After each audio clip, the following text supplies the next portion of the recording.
Which Warhammer 40k adaptation should Amazon and Henry Cavill tackle first? What is the Emperor's will? Henry Cavill is finally getting his Warhammer 40k show, and then some.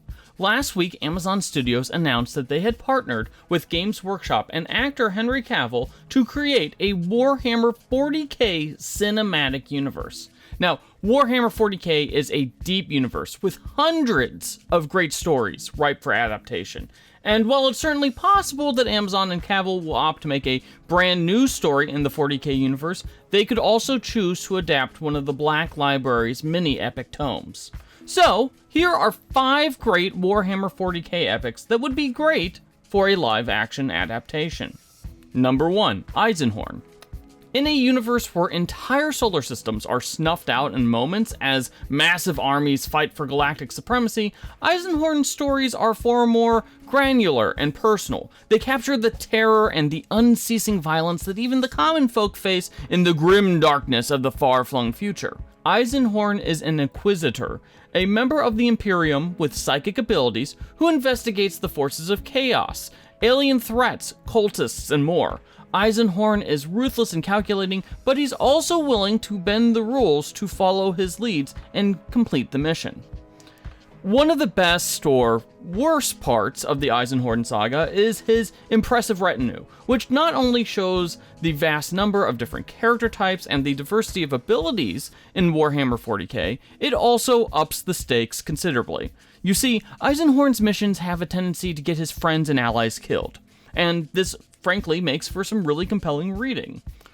Every cool or compelling character that enters Eisenhorn's orbit seems to have a doom clock that hangs over their head. And Eisenhorn's novels are just as much about seeing whether Eisenhorn can keep his friends alive as they are about whether Eisenhorn can complete his missions. Now, the only hang-up to an Eisenhorn TV show is that the books were actually already optioned for a TV show back in 2019.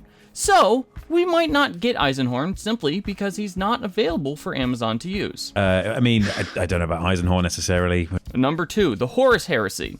If Amazon wants to start at the beginning, the Horus Heresy is probably the place to start. The Horus Heresy is the civil war within the Imperium of Man that led to half of the Space Marines defecting to the side of chaos, and the Emperor of Mankind getting mortally wounded and left in a state of perpetual undeath.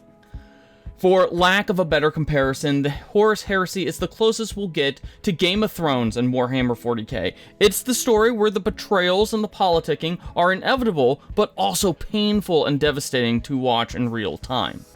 The Horus Heresy is probably the most significant historical event within Warhammer 40k, even though it technically happened 10,000 years before modern-day Warhammer 40k, and it also explains the origins of the various Space Marine chapters and why the Imperium of Man is as corrupted, stagnant, and as oppressive as it is. We not only get to meet the major figures in Warhammer 40k lore, these characters that are literally treated like gods, we get to see them rip each other to shreds, wielding amazing weaponry and powers that we would never see anywhere else. Unfortunately, the Horus Heresy is complex. We're talking incredibly complex. There's been like 30 novels or something like that, and it's still not quite finished. And some major liberties would need to be taken to make it suitable for TV. Given that Cavill wants to play the Emperor of Man, though, the Horus Heresy would probably be the best place to make it happen. Likes for the likes god! Subscriptions for the subscription throne! Feed the YouTube algorithm and help the character sheet out! So those are Christian's picks for Henry Cavill's new 40k project, and while they all make sense, I have 3 that seem to be a perfect fit for Henry in the new Warhammer 40k Cinematic Universe. So for our 3rd pick, let's talk about the best commissar in 40k history, Caiaphas Cain, hero of the Imperium. A commissar in 40k is supposed to be a brutal agent of the political will of the Imperium, sent to inspire the Imperial Guardsmen they serve by executing anyone who even remotely seems like they might flee a battle, or disobey an order, or just rub them the wrong way. But Caiaphas Cain is a completely different kind of commissar, unique in the 40k universe. The stories of Caiaphas Cain being told from his own perspective as a memoir, with him as an unreliable narrator, paint Caiaphas as a lucky coward, stumbling into glory while trying to desperately avoid getting harmed or killed or just put anywhere near danger, including a time when he was trying to flat out desert from a Tyranid invasion and happened to run smack into a hive tyrant leading an unknown flanking force that would have overrun the army, leading to him being hailed as a hero who led a brave scouting mission to locate the enemy leader and save Imperial forces. And while Cain portrays himself as a cowardly, flawed man who will find any excuse to talk his way out of seeing real combat action to save his own skin, the memoirs are filled with other accounts from his comrades like his alleged lover, Inquisitor Vale, or the general of his Valhallan regiment that shows him as a truly skilled man, capable of amazing feats, like personally killing an orc warlord in single combat. And the reader is left to try and find out where in between these two extremes the truth lies. The stories of Caiaphas Cain are full of action, incredible stakes, and more humor than you will find in other 40k novels. And we know how much Henry loves a flawed, sarcastic hero from his love of The Witcher. A quick honorable mention here for Gaunt's ghost novels. Ibram Gaunt is another commissar who is outside the normal mold, inspiring by actions instead of threats of violence, but we felt like there was only room for one commissar on the list, so Gaunt and his Tanith First and Only Regiment just get a brief mention here. But let's be honest, this is the 40k Cinematic Universe. Odds are Games Workshop wants the first big show Henry Cavill to do to be based on Space Marines. And this leaves us two real choices. Henry Cavill has an Adeptus Custodes army, and he's mentioned in a couple interviews that he loves the Blood Angels chapter of the Space Marines, but really, only 2 Space Marine chapters have the characters and the lore and the fleshed out stories novels for a streaming show on Prime. Let's start with the obvious one, as our fourth pick is Henry going from playing one big blue Boy Scout to another, as he takes on the role of Uriel Ventress from the Ultramarine novels.